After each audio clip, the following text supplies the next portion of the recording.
दिलावा जारोही के आगे हमरो पमरोही के ओकरो पमरोही के एक साथे कईगो छौन के दिलावा जारोही के आगे जे करत से करा देले चलो ही बीमारी हो कागे गे छौनी दो गले के जनम वही कागे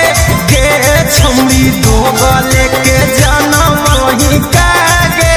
गे छौनी दो गले के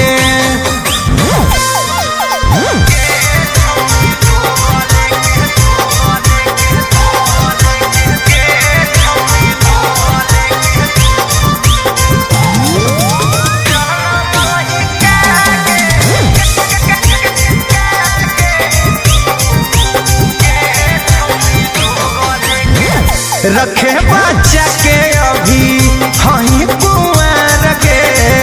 ससुर में जाना तौता